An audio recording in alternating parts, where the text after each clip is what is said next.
Once again, welcome in my organic chemistry class. Students, in the last class, we have already discussed about the physical property and the acidic nature of phenol. Last class में मैंने आपको phenol के acidic nature यानी कि अम्लीय प्रकृति के बारे में और फिनोल के भौतिक गुणधर्म यानी कि फिजिकल प्रॉपर्टी के बारे में बता दिया था। स्टूडेंट्स, आज हम फिर से केमिकल प्रॉपर्टी के बारे में पढ़ेंगे क्योंकि अम्लीय प्रकृति जो है वो केमिकल प्रॉपर्टी में ही आती है। एसिडिक नेचर के बारे में जो हमने डिस्कशन किया था, तो स्टूडेंट्स आज मैं आपको कुछ केमिकल रिएक्शन बताने वाला हूँ। लास्ट क्लास में मैंने आपको वो केमिकल रिएक्शन बताई थी जिनसे ये शो होता है कि फिनोल जो होता है वो एसिडिक नेचर का होता है। आज मैं आपको कुछ अदर रिएक्शंस बताना चाहता हूँ। तो पहली रिएक्शन तो वो थी जिनमें फिनोल एसिडिक नेचर शो करता है यानी कि अम्लीय प्रकृति दर्शाता है, और आज की क्लास में कुछ अदर रिएक्शंस हम यहाँ पर पढ़ेंगे जो कि सारी की सारी फिनोलिक ग्रुप की रिएक्शन है, यानी कि फिनोल के अंदर पाया जाने वाला OH ग्रुप वो कौन कौन सी रिएक्शन शो करता है। ठीक है, तो पहली रिएक्शन हो चुकी थी, आज हमारी दूसरी रिएक्शन है। तो दूसरी रिएक्शन है रिएक्शन विद जिंक पाउडर यानी कि जिंक चूर्ण के साथ अभिक्रिया। देखो आज की क्लास भी हिंदी मीडियम और इंग्लिश मीडियम के लिए कॉमन है, बिकॉज यहाँ पर केवल हम केमिकल रिएक्शन के बारे में पढ़ेंगे जो कि दोनों के लिए कॉमन आती है। तो रिएक्शन विद जिंक पाउडर यानी कि जिंक चूर्ण के साथ अभिक्रिया। देखो बच्चों, फिनोल की अगर हम बात करें तो फिनोल जो होता है वो जिंक पाउडर के साथ यानी कि जिंक के साथ जब हम फिनोल को गर्म करते हैं, हल्का सा आप यहाँ गर्म कर सकते हो, जब जिंक पाउडर को फिनोल के साथ गर्म किया जाता है तो जिंक और ऑक्सीजन मिलकर जिंक ऑक्साइड बना देते हैं और ये हाइड्रोजन यहाँ पर रह जाएगा। और जब बेंजीन पर हम जानते हैं हर कार्बन पर एक एक हाइड्रोजन तो पहले से ही होता है, तो इसे हम क्या कहते हैं, बेंजीन कहते हैं। तो बच्चों जिंक फिनोल के साथ रिएक्शन करके बेंजीन बनाता है। ये बहुत इंपॉर्टेंट रिएक्शन है, एक बार एग्जाम में पूछी गई है। ठीक है, इसको डबल स्टार आप लगा सकते हो।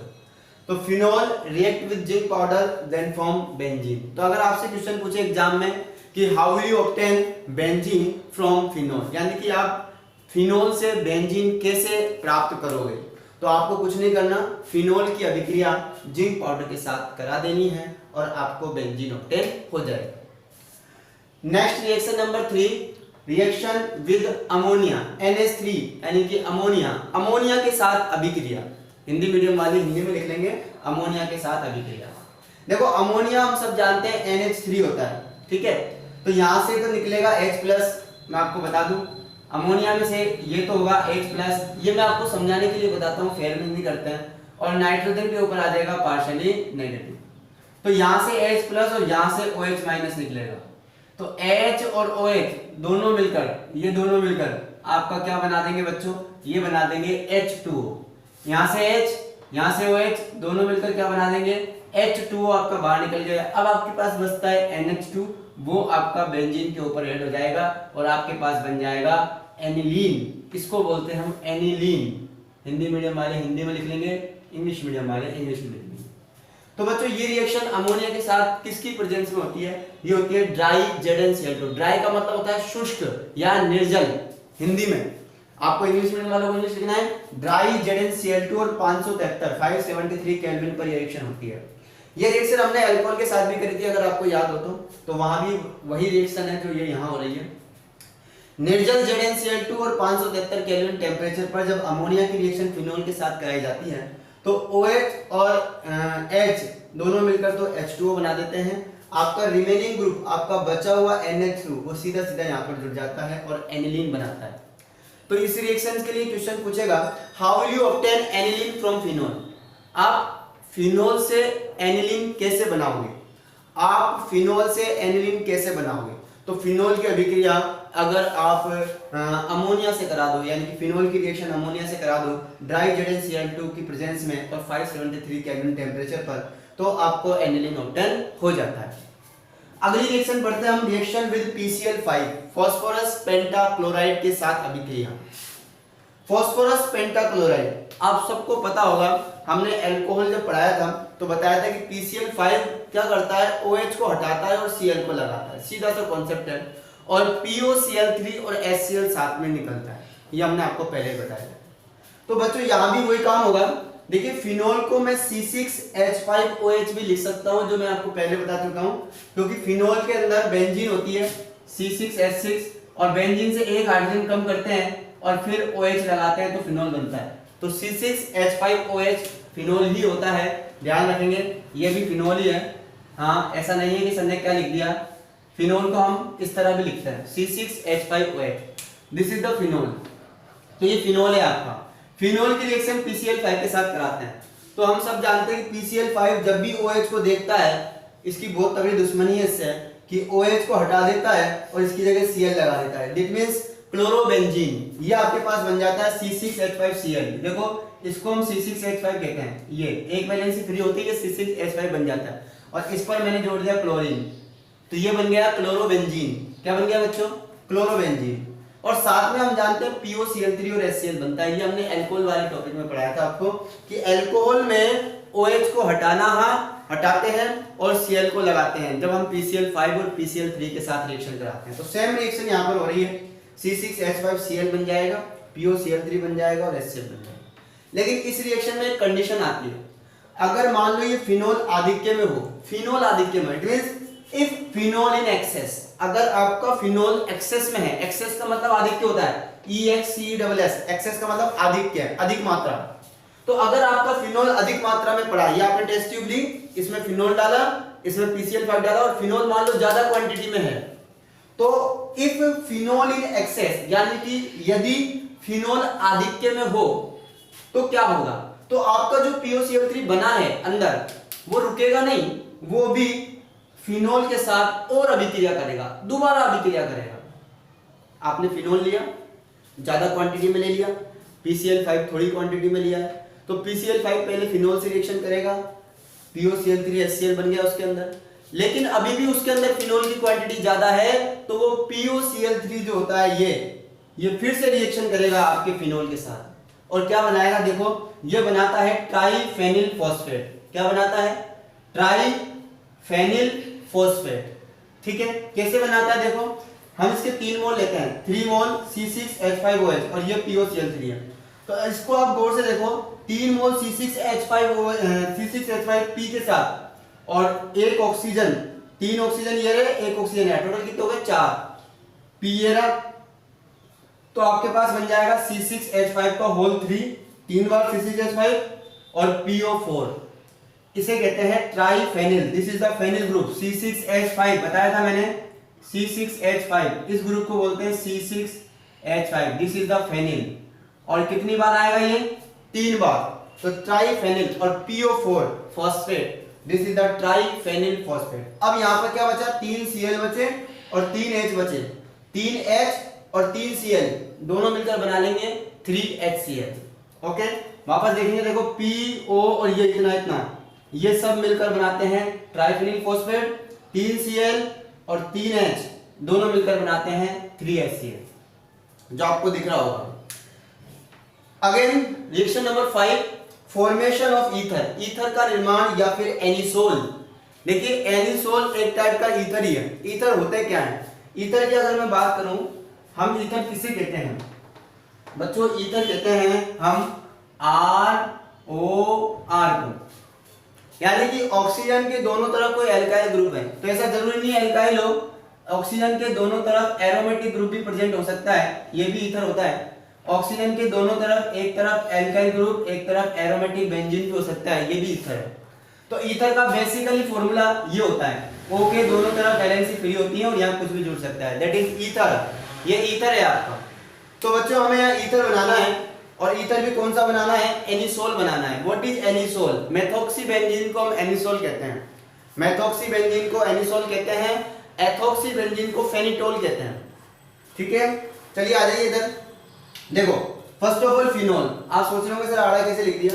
कैसे भी लिख दो, ये आपकी बेंजीन है, इसके सारे कोने सेम होते हैं, किसी भी कोने पर आप क्या जोड़ सकते हो? OH जोड़ सकते हो, फिनोल होता है। तो ये आपकी बेंजीन है, बेंजीन के एक कॉर्नर पे मैंने OH अटैच कर दिया, दैट इज फिनोल, ये आपका फिनोल है। और फिनोल से रिएक्शन करानी है NaOH की, ये आप बच्चे सब पढ़ चुके होंगे, NaOH की रिएक्शन अभी हमने कराई थी आपको कल परसों में, इट मींस लास्ट क्लास में मैंने आपको NaOH की रिएक्शन कराई थी। तो NaOH और फिनोल जब रिएक्शन करता है तो NaOH है और फिनोल, NaOH में से तो OH जाता है और इसमें से H जाता है, H और OH दोनों मिलकर बना लेते हैं H2O, जो कि बाहर निकल जाता है। जैसे ये बाहर निकलेगा, देखो जैसे ये बाहर निकलेगा, अच्छा इसके लिए इतने टेम्परेचर की जरूरत नहीं होती है क्योंकि ये बेस है, स्ट्रॉन्ग बेस है, फिनोल वीक एसिड है, आसानी से रिएक्शन हो जाएगा। तो यहाँ से OH और यहाँ से H दोनों मिलकर बना लेंगे H2O, जो कि बाहर निकल गया है, और आपका Na जुड़ जाएगा यहाँ पर, तो आपका बन जाएगा सोडियम फिनोक्साइड। इसको बोलते हैं सोडियम फिनोक्साइड, ये मैंने आपको पहले ही बताया था, इसे बोलते हैं सोडियम फिनोक्साइड।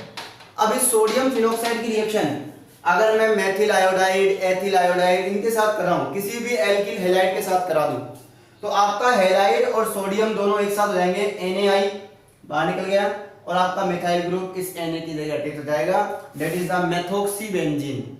इसको बोलते हैं मेथोक्सीबेंजीन, और कॉमन नेम है इसका, सामान्य नाम है एनिसोल। ठीक है, तो ये आपका एनिसोल यानी कि एक टाइप का ईथर बन गया। देखो ROAR, AR मतलब एरोमेटिक, तो एरोमेटिक बेंजीन एक तरफ है ऑक्सीजन के, एक तरफ एल्काइल ग्रुप है, this is the ether, this is the anisole. Understand? तो बच्चों इस तरह आप ईथर बना सकते हो, आप फिनोल से ईथर भी बना सकते हो एरोमेटिक। ओके आप सब इनको ध्यान से नोट कीजिए, और एक बात का ध्यान रखिए, ऐसा जरूरी नहीं है कि हमने यहाँ पर मेथिल आयोडाइड की रिएक्शन कराई है तो आप इसकी रिएक्शन मेथिल आयोडाइड से ही कराओ। आप यहाँ पर एथिल आयोडाइड भी ले सकते हो, आप यहाँ पर कोई सा भी आइसोप्रोपिल आयोडाइड भी ले सकते हो इजीली। आयोडाइड इसलिए लेते हैं बिकॉज आयोडाइड एल्किल हैलाइडों में एल्किल आयोडाइड मोर रिएक्टिव होता है, इसलिए यहाँ पर आयोडाइड लेते हैं। अंडरस्टैंड? तो यहाँ से आप कोई सा भी ईथर बना सकते हो। मुझे एनिसोल बनाना था इसलिए मैंने मेथिल आयोडाइड लिया है। तो आप सब इनको नोट कर लीजिए। नेक्स्ट पढ़ते हैं रिएक्शन नंबर 6। तो रिएक्शन नंबर 6 से पहले हम आपको उसी का यानी कि एनिसोल का एक मेथड और बताते हैं, जिससे ये पता चलेगा कि हम एनिसोल को किसी अदर मेथड से भी ऑब्टेन कर सकते हैं। तो ये टाइप सेकंड है, 5th का type second, formation of ether यानी कि ईथर का निर्माण या एनिसोल का निर्माण। तो यहाँ पर हम रिएक्शन कराते हैं, रिएक्शन विद डाइएजोमेथेन, रिएक्शन विद डाइएजोमेथेन, डाइएजोमेथेन। बच्चों डाइएजोमेथेन के साथ हम फिनोल की रिएक्शन कराएंगे, ठीक है, तो भी आपको एनिसोल ऑब्टेन होगा। लेकिन इस मेथड से केवल और केवल एनिसोल ही मिलता है, अदर यानी कि दूसरे ईथर आप यहाँ पर ऑब्टेन नहीं कर सकते। इस बात का आपको ध्यान रखना है। तो देखो ये रहा फिनोल, और डाइएजोमेथेन का फॉर्मूला कुछ ऐसा है, CH2N2। यहाँ पर आपको लग रहा होगा सर यहाँ कार्बन की वैलेंसी कंप्लीट नहीं है, इनकम्प्लीट है, तो ध्यान रखें यहाँ पर कार्बन की वैलेंसी कंप्लीट ही होती है। न्यू होता है कि डाइएजोमेथेन की जो स्ट्रक्चर होती है उसमें यहाँ पर माइनस और इस पर प्लस इस तरीके से आता है। तो वो हम आपको कभी जब ऑफलाइन क्लास होगी जब समझा देंगे। तो ये बहुत लंबी मैकेनिज्म होती है, आपको डायरेक्ट सीधा सीधा याद रखना है, जो सिंपल तरीके से मैं आपको बता रहा हूँ कि देखिए डाइएजोमेथेन का फॉर्मूला होता है CH2N2। आपको कुछ नहीं करना, इस CH2 को यहाँ H के साथ जोड़ देना है, तो ये बन जाएगा OCH3। जैसे ये CH2 यहाँ पर अटैक करेगा, यहाँ जुड़ेगा, ये बन जाएगा CH3 और आपका N2 बाहर हो जाएगा। केवल इतना सा करना है तो आपको एनिसोल ऑब्टेन हो जाएगा, दिस इज एनिसोल। ओके, लेकिन इस मेथड से केवल और केवल एनिसोल ही ऑब्टेन कर सकते हैं, अदर जैसे फेनिटोल या कोई प्रोपोक्सीबेंजीन ये आप ऑब्टेन नहीं कर सकते। ठीक है, स्टार्ट करते हैं। नेक्स्ट मेथड है मेथड नंबर 6, एस्ट्रिफिकेशन यानी कि एस्ट्रीकरण, यानी कि हम एस्टर भी बना सकते हैं फिनोल से। फिनोल से एस्टर बनेगा तो उसमें जाहिर सी बात है, एस्टर का फॉर्मूला जैसे ईथर की तरह मैं आपको बता देता हूँ, ये होता है C+O और दोनों तरफ वैलेंसी फ्री होती है। तो यहाँ दोनों तरफ जो फ्री वैलेंसी है, मुक्त संयोजकता है, इन पर दोनों तरफ एल्किल ग्रुप भी हो सकता है, एक तरफ एल्किल एक तरफ एरोमेटिक ग्रुप भी हो सकता है, या दोनों तरफ एरोमेटिक ग्रुप भी हो सकते हैं। ये डिपेंड करता है कि आप किससे रिएक्शन कराते हो, लेकिन कहेंगे उसको एस्टर ही। ठीक है, तो मेन एस्टर को का फॉर्मूला के अंदर आपको क्या चेक करना है, इस ग्रुप को चेक करना है, ये होता है एस्टर। कई बच्चे इसको एस्टर का रट्टा मारते हैं, RC+OOR, दिस इज एस्टर। नहीं बच्चों, जरूरी नहीं है कि ये दोनों आर ही हो, एक तरफ AR यानी कि एरोमेटिक बेंजीन भी हो सकती है, दोनों तरफ एरोमेटिक बेंजीन भी हो सकती है, वो होगा एस्टर ही। ठीक है, तो हम रिएक्शन कर रहे हैं एस्ट्रिफिकेशन यानी कि एस्ट्रीकरण। आपने अल्कोहल की रिएक्शन कार्बोक्सिलिक एसिड से कराई थी तो वहां पर एस्टर मिला था। फिनोल भी एक टाइप का अल्कोहल ही है, इसके अंदर फिनोलिक ग्रुप में अल्कोहलिक ग्रुप प्रेजेंट होता है। तो C6H5OH, सब देखेंगे ध्यान से देखना इस चीज को, C6H5OH R dash C double bond OOH, this is the carboxylic group. ये आपका कार्बोक्सिलिक समूह है, ये आपका कार्बोक्सिलिक समूह है और ये आपका फिनोलिक समूह है। ये आपका कार्बोक्सिलिक ग्रुप है, ये आपका फिनोलिक ग्रुप है। फिनोलिक ग्रुप H+ रिलीज करेगा और कार्बोक्सिलिक ग्रुप OH देता है। ये हमने आपको एल्कोहल वाले के अंदर बता दिया था। तो यहां से H निकलेगा, यहां से OH निकलेगा। फिर से देखेंगे, यहां से OH निकलेगा और यहां से H निकलेगा। H और OH दोनों मिलकर H2O बना देंगे। इसकी कहानी खत्म हो गई। अब हम लिखते हैं, देखो इसको स्टार्टिंग लिखता हूं, C6H5, उसके बाद O, ये O लिख दिया मैंने यहां तक। उसके बाद रिमेनिंग ग्रुप जहां से अलग होता है C डबल बॉन्ड O, उसके बाद R डैश। तो आपको ये ऑब्टेन होता है। तो बच्चों ये ध्यान रखेंगे, पहले आपको H और OH अलग कर देना है। H और OH दोनों मिलकर H2O बना दिया। अब आपका जो रिमेनिंग ग्रुप है, बचा हुआ जो ग्रुप है, उसको कैसे जोड़ के लिखते हैं, देखो C6H5 O। अब यहाँ का पूरा होने के बाद यहाँ से टुकड़ा हुआ था इसका C डबल बॉन्ड O, उसके बाद R डैश। क्लियर? तो ये जो बनता है दिस इज एस्टर, और एस्टर के नाम के लास्ट में जब IUPAC नाम लिखते हैं तो एल्केनोइड लिखते हैं, एल्केनोइड। तो वो ग्रुप जो ऑक्सीजन से अटैच होता है उसको पहले लिखा जाता है। ऑक्सीजन से अटैच है फेनिल, दैट इज फेनिल। उसके बाद लास्ट वाला पूरा ग्रुप कहलाता है एल्केनोइड, दिस इज द एल्केनोइड। ओके, जैसे मान लो यहाँ पर एसीटेट हुआ तो एक CH3 आ जाएगा, 3 कार्बन हुए तो प्रोपेनोइड, 4 कार्बन तो ब्यूटेनोइड, इस तरह आता जाता है। ठीक है, तो नेक्स्ट रिएक्शन हम पढ़ते हैं एसिटिलेशन, हिंदी में बोलते हैं एसिटिलीकरण। तो बच्चों ये एक टाइप का एस्टर है और ऐसा ही एस्टर आपको आगे देखने को मिलेगा, इसलिए मैंने इसको समझा दिया। नाम कैसे लिखते हैं इसका, कि सबसे पहले उसका नाम लिखते हैं जो ऑक्सीजन के साथ अटैच होता है। तो ऑक्सीजन के साथ अटैच है आपका फेनिल, सबसे पहले फेनिल लिखा जाता है। बाकी रिमेनिंग ग्रुप का नाम हम जैसे लिखते आ रहे हैं वैसे लिखना है, लास्ट में OH लग जाएगा।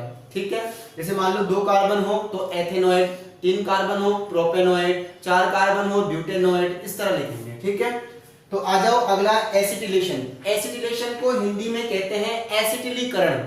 एसिटिलेशन का मतलब होता है एसिटिल ग्रुप का ऐड होना। ऐसा जरूरी नहीं है कि हर बार एसिटिल ग्रुप ही हो, यहाँ पर CH3 की जगह कोई दूसरे ग्रुप भी हो सकते हैं, लेकिन मेन ग्रुप आपका होता है ये। मैं आपको पूरा डॉटेड करके दिखा रहा हूं, ये पीछे कुछ भी हो सकता है। अभी मैंने CH3 जुड़ा इसलिए इसका नाम है एसिटिल क्लोराइड। इस पूरे का नाम क्या है, एसिटिल क्लोराइड, एसिटिल क्लोराइड इसका नाम है। बहुत इजी रिएक्शन कर रहा हूं, बिल्कुल सेम ऊपर जैसी। इसमें से तो निकलेगा H और इसमें से निकलेगा Cl। ओके, तो H और Cl दोनों मिलकर बच्चों यहां बना लेते हैं HCl।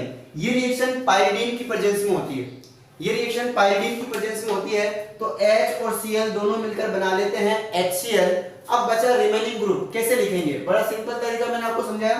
सबसे पहले C6H5 लिख दिया, उसके बाद O लिख दिया, उसके बाद अब देखो जहां से टूटा है वहीं से जुड़ेगा, इधर से मत जोड़ देना। C डबल बॉन्ड O, ये C डबल बॉन्ड O और लास्ट में CH3। तो बच्चों मुझे इसका नाम लिखना है, गौर से देखेंगे इसका नाम कैसे लिखते हैं। हम सब जानते हैं this is the CH3 C acetic acid बनता है। अगर मैं यहां से उस H को हटा के C6H5 लगा दिया तो फेनिल एसिड बन जाएगा, it is the common name. लेकिन इसका IUPAC नाम लिखना है तो पहले लिखो फेनिल, उसके बाद लिखो एथेनोइड। तो IUPAC नाम हो जाएगा इसका फेनिल एथेनोइड। मैंने आपको ऊपर सिखाया था कि सबसे पहले उसका नाम लिखते हैं जो ऑक्सीजन के साथ अटैच है। ऑक्सीजन के साथ अटैच है आपका फेनिल। ओके, 2 कार्बन के लिए एथेन यूज करते हैं तो फेनिल एथेनोइड इसका IUPAC नाम हो जाएगा। लेकिन बच्चों मैं एक बार फिर बता देता हूं, ये एस्टर हैं, इनके नाम हमें 2-3 तरीकों से लिखने होते हैं। ठीक है, वापस आ जाओ। एसिटिलेशन, एसिटिलीकरण, एसिटिल क्लोराइड की रिएक्शन करानी है फिनोल के साथ, फिनोल में से H निकलेगा, एसिटिल क्लोराइड में से Cl निकलेगा, H और Cl दोनों मिलकर क्या बना देंगे, HCl। बाकी रिमेनिंग ग्रुप को एज इट इज जोड़ देंगे। बिल्कुल सेम रिएक्शन आपकी बेंजोइलेशन होती है, बेंजोइलीकरण, बेंजोइलेशन जो कि लास्ट में है, रिएक्शन नंबर 9 दिख रहा होगा आपको, बेंजोइलीकरण। उस रिएक्शन का नेम रिएक्शन है shorten Bowman reaction. Shorten Bowman reaction, very very important, shorten Bowman reaction. Star लगा लेना, पूछ लेता है, it is the name reaction, ये एक नेम रिएक्शन है। ठीक है, तो देखो वापस फिर से देखेंगे, अगर मैं यहाँ CH3 की जगह फेनिल जोड़ दूं, इधर भी ये जोड़ दिया, सेम देखो फेनिल CH3 की जगह, बाकी same reaction as it is हो गया। तो इसका नाम बन जाएगा फेनिल बेंजोएट, क्योंकि बेंजोइक एसिड से बना है, phenyl benzoate. Okay, benzoic acid में से एक H निकाला, उसकी जगह फेनिल जुड़ा हुआ है, इसीलिए इसका नाम है फेनिल बेंजोएट। तो ये रिएक्शन भी पायरीडीन की प्रेजेंस में होती है। दोनों रिएक्शन सेम है, अंतर कितना है, डिफरेंस कितना है, यहाँ CH3 लगा हुआ है एसिटिल क्लोराइड में, और यहाँ पर ये बेंजोइल क्लोराइड है। What is this, benzoyl chloride. What is this, benzoyl chloride. 3 बार नाम बोला है, आप लिख सकते हैं, इसका नाम है बेंजोइल क्लोराइड। बेंजोइल क्लोराइड की रिएक्शन अगर फिनोल से कराओगे तो शॉर्टन बॉमन बन जाएगी, और अगर एसिटिल क्लोराइड की रिएक्शन फिनोल से कराओगे तो एसिटिलेशन बन जाएगी। ओके, क्योंकि पूरा की पूरा एसिटिल ग्रुप यहाँ पर अटैच हुआ है। रिएक्शन नंबर 8 की बात करें, इसमें एसिटिक एनहाइड्रेट के साथ रिएक्शन कराते हैं। तो reaction with acetic anhydride, acetic anhydride कैसे कराएंगे, एसिटिक एनहाइड्रेट का फॉर्मूला होता है R- कोई सा भी alkyl group C double bond O O C double bond O R। यहाँ पर मैं कोई सा भी CO बॉन्ड ब्रेक कर सकता हूँ, चाहे तो ये वाला करो चाहे तो ये वाला, as you wish as you like. हम ये वाला बॉन्ड ब्रेक कर देते हैं, तो ये वाला बॉन्ड जैसे ब्रेक होगा, यहाँ से तो हमें H निकालना है, इधर से तो H निकलेगा, इन सारी रिएक्शनों में H निकल रहा है। तो देखो अब मैं लिखने का तरीका, दोनों जो पार्टीशन हुए हैं इनको ऐड करना है। कैसे ऐड करेंगे, अगर आपको इतना याद नहीं रहे तो आप प्लस माइनस करके देख सकते हो। प्लस माइनस कैसे, देखो H प्लस O माइनस, इसी तरह यहाँ पर C पर प्लस आएगा, O पर माइनस आएगा, प्लस वाले को माइनस के साथ, माइनस वाले को प्लस के साथ, जो कि मैं आपको आज तक सिखाता आया हूँ। चलिए ऐड करते हैं। देखो बच्चों, सबसे पहले ये माइनस और ये प्लस, ये केवल समझाने के लिए किया जाता है, आपको फेयर में नहीं करना होता है, ये चीजें रफ में करनी होती है। इसी तरह यहाँ पर ये माइनस और ये प्लस, अब प्लस वाले के साथ माइनस वाला और माइनस वाले के साथ प्लस वाला। देखो सबसे पहले किसको लिखे, हम इसको लिखते हैं R' C double bond O, R' C double bond O, लिख लिया। ओके, और इसके साथ हम जोड़ेंगे माइनस वाला, ये देखो R' C double bond O, और इसके साथ माइनस वाला जोड़ दिया OCC-H5, ये वाला देख लो, इधर ले लो, ये भी आपके पास R' C है, R' C double bond O O minus, यहां तक आ गया आपको, उस पर अपने जोड़ दिया H प्लस, यानी कि इस पर जुड़ जाएगा आपका ये H प्लस, ये जुड़ गया, और ये पूरा के पूरा जुड़ जाएगा आपका इधर, ठीक है। और आप जोड़ के बना दोगे तो आपके पास ये दो कंपाउंड बन जाएंगे, एक तो बनेगा कार्बोक्सिलिक एसिड और एक बनेगा एस्टर, ठीक है। नीचे वाली रिएक्शन है शॉर्टन बॉमन रिएक्शन या बेंजोइलेशन, और इसमें मैंने आपको बता दिया सेम एसिडिक क्लोराइड के जैसा ही है। एसिडिक क्लोराइड में CH3 आता है और यहाँ पर C6H5 आ जाएगा। This is the benzoyl chloride, नाम सुनेंगे, this is the phenol, this is the benzoyl chloride, दोनों की रिएक्शन कराएंगे, बनने वाला जो कंपाउंड होगा उसका नाम होगा phenyl benzoate. Both medium listen to carefully, listen to me carefully, okay. Phenyl benzoate, phenyl जुड़ा हुआ है और ये पूरा बेंजोइक एसिड होता है, तो बेंजोइक एसिड से एक H निकालने के बाद हमने फेनिल जोड़ा है, इसलिए इसका नाम है फेनिल बेंजोएट। क्या नाम इसका, फेनिल बेंजोएट। साथ में क्या निकलेगा, HCl। ये रिएक्शन आपकी कंप्लीट होती है, और सेकेंड रिएक्शन इसी में आता है एक ऑक्सीकरण, यानी कि ऑक्सीडेशन, रिएक्शन नंबर 10। हम फिनोलिक ग्रुप की रिएक्शन पढ़ रहे हैं, तो फिनोलिक ग्रुप की रिएक्शन आज हम फिनिश करा देंगे, और कल हम पढ़ेंगे, यानी कि नेक्स्ट क्लास में हम पढ़ेंगे बेंजीन रिएक्शन या reaction on the benzene ring, जो बेंजीन वलय की अभिक्रिया है, कि बेंजीन वलय भी होती है ना फिनोल में, वो कौन कौन सी अभिक्रिया करती है, वो हम नेक्स्ट क्लास में पढ़ेंगे। एक लास्ट रिएक्शन बची है 9 के बाद 10, ऑक्सीडेशन। ऑक्सीडेशन यानी कि फिनोल का ऑक्सीडेशन करेंगे हम, हिंदी में बोलते हैं इसको ऑक्सीकरण। देखिए ये फिनोल बिल्कुल आपको दिखाई देगा, और मैंने आपको फिजिकल प्रॉपर्टी में या बताया भी होगा कि जब हम फिनोल को खुला छोड़ दें तो ऑक्सीजन की प्रेजेंस में इसका ऑक्सीडेशन हो जाता है, और ऑक्सीडेशन के बाद ये गुलाबी कलर का एक लिक्विड सब्सटेंस बनाता है जिसे पैरा बेंजोक्विनोन कहते हैं। क्या कहते हैं इसे, पैरा बेंजोक्विनोन। तो बच्चों वो ऑक्सीडेशन ही रिएक्शन होती है, यानी कि अगर मैं फिनोल का ऑक्सीडेशन करा दूं, इसका ऑक्सीडेशन H2SO4 की प्रेजेंस में होता है, और Na2Cr2O7 सोडियम डाइक्रोमेट, जैसे पोटेशियम डाइक्रोमेट होता है, ऐसे सोडियम डाइक्रोमेट हो सकता है या क्रोमिल क्लोराइड CrO2Cl2 CrO2Cl2 है ना।